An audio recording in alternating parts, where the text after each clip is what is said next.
what is the right time to hire people leadership? How do you know it's time to bring a people leader in-house? Probably before you even realize you need to do that, right? Probably. So, 3 months before you realize it, is that the answer? Exactly. Pretty much. That is a question that I often get from leaders, especially as you're growing and scaling. Is when's the right time to bring in someone in the people department? I mean, it really does depend on kind of the leadership and the size, but I think as a general rule of thumb, you probably need someone in HR, at least a generalist that can look a little bit over recruiting, can kind of help with the policies, process stuff fairly early on in your career. And I think or in your journey, I think it'll make your lives a lot easier. But I wouldn't necessarily recommend that you always need like a chief people officer when you're a little bit smaller.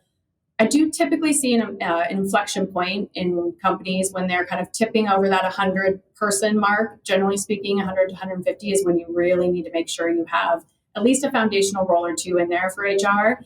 Trust me, you'll thank me later. But whether it's recruiting as you start to hire up, or again, that like kind of broad brush HR generalist that can look over kind of, do you have the right systems, policies, process? You're going to be onboarding people. You're going to be making sure you're compliant in certain HR related things. So I'd say at a minimum there, but I'm biased. I know that, but it's good to bring us in early.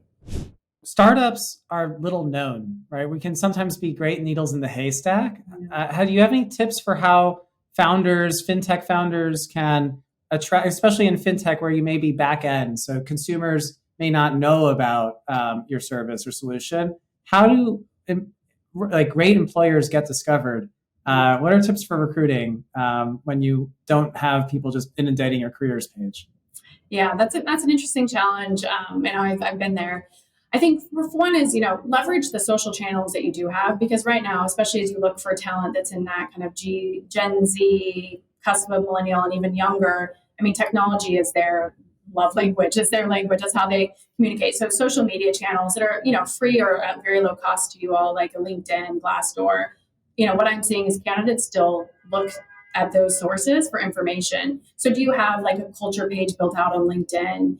Do you have, your about the leadership page? And do you have things that give potential candidates a glimpse into what it would really be like to work somewhere, or at Trellis in this example? So I think that's really important and fairly low lift.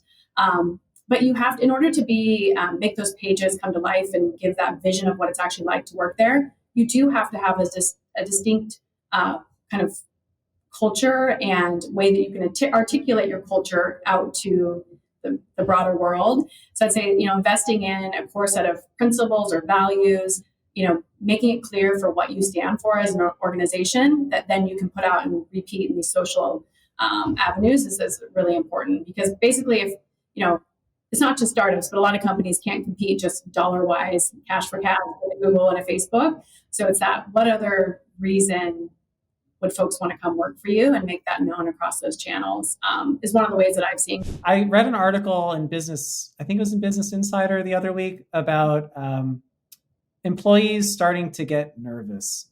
They see every day they work, and I think there's management that's nervous too. Mm-hmm. Everyone's reading the Wall Street Journal or TechCrunch and seeing that like 3 startups and large scale companies too having layoffs or hiring freezes or whatnot. Mm-hmm. It's affecting companies at all stages, and it's been going on for a long time now. And so, how do you been thinking about maintaining a sense of normalcy, a sense of confidence in a macro environment that lacks that confidence or that lacks the stability? How are you making decisions? How are you communicating with staff to foster trust in an environment where other companies are departing with employees? Yeah, I mean, it's a challenging environment. There's no doubt about that. And yeah, the just depressing news that comes out left and right from tech companies in particular is rough. I think one thing that we, luckily we have a great CEO and leader here at Vimeo who a core of our kind of being in our principles is around be real and transparency. So we try to be, as transparent with our employees as possible about, what we know and what we can control and what's not in our control, and, where we should invest our time and energy in the things that we can control. So you'll see us kind of in particular double down on, look, here's what Vimeo is set out to accomplish. These are our goals. This is our mission. This is our vision. None of that is changing.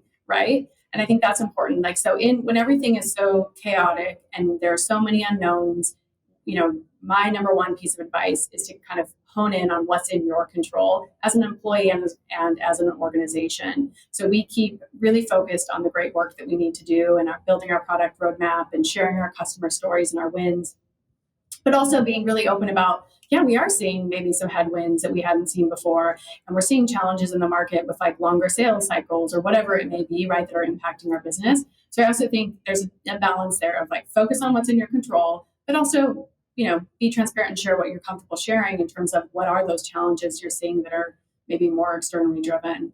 And unfortunately, no one is immune to the external market right now.